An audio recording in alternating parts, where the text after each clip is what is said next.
ഇപ്പോൾ തന്നെ മുൻ ദേവസ്വം മന്ത്രി കടകംപള്ളി സുരേന്ദ്രനിലേക്ക് അന്വേഷണം എത്തുമോ? അങ്ങനെ ഒരു സംശയം ഉണ്ടായിരുന്നു. അദ്ദേഹത്തിനെതിരായിട്ട് ചില മൊഴികളൊക്കെ പുറത്തു വന്നിട്ടുണ്ട്.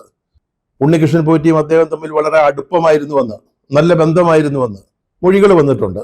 അതുപോലെ തന്നെ ഈ ഉണ്ണികൃഷ്ണൻ പോറ്റി സ്പോൺസർഷിപ്പിനുള്ള അപേക്ഷ ആദ്യം നൽകിയ സർക്കാരിനാണ്, ദേവസ്വം വകുപ്പിനാണ് എന്ന വിവരങ്ങളൊക്കെ പുറത്തു വന്നിട്ടുണ്ട്.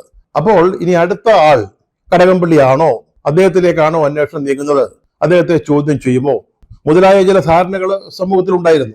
അങ്ങനെ എന്തെങ്കിലും ഉണ്ടായാൽ അദ്ദേഹത്തെ ചോദ്യം ചെയ്യുകയോ അതിന്റെ പേരിൽ അറസ്റ്റ് ചെയ്യേണ്ടി വരികയോ ചെയ്താൽ അത് സ്വാഭാവികമായിട്ടും CPM LDF ബാധിക്കും. അതുകൊണ്ടാണോ ഇപ്പോൾ ഇത് മന്ദഗതിയിലായിരിക്കുന്നത്?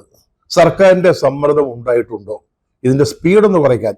അല്ലാതെ ഈ അന്വേഷണത്തെ സർക്കാരിനോ CPM അല്ലെങ്കിൽ ആഭ്യന്തര വകുപ്പിനോ സ്വാധീനിക്കാൻ കഴിയുമെന്ന് നമുക്ക് വിശ്വസിക്കാൻ പറ്റില്ല. കാരണം ഇത് ഹൈക്കോടതിയുടെ നിയന്ത്രണത്തിൽ നടക്കുന്നതാണ്. പക്ഷേ അതിന്റെ വേഗത അല്പം കുറയ്ക്കാൻ സാധിച്ചോ എന്നുള്ള ഒരു സംശയം അവിടെ നിലനിൽക്കുകയാണ്. ഈ പശ്ചാത്തലത്തിലാണ് നാളെ പ്രത്യേക അന്വേഷണ സംഘത്തിന്റെ റിപ്പോർട്ട് ഹൈക്കോടതിയിൽ എത്തുന്നത്. നേരത്തെ 2 റിപ്പോർട്ടുകൾ സമർപ്പിച്ചിരുന്നു. അത് സംബന്ധിച്ച് ഉത്തരവുകളിലെ ചില പ്രധാനപ്പെട്ട കാര്യങ്ങൾ ഹൈക്കോടതി പറഞ്ഞിരുന്നു.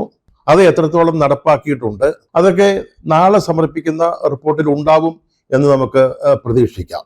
എന്തായാലും രാഷ്ട്രീയ കേരളവും അതുപോലെ തന്നെ ശബരിമലയിലെ വിശ്വാസികളും ഭക്തജനങ്ങളുമൊക്കെ നാളത്തെ റിപ്പോർട്ടിന് വേണ്ടി വളരെ താല്പര്യത്തോടു കൂടി കാത്തിരിക്കുകയാണ്.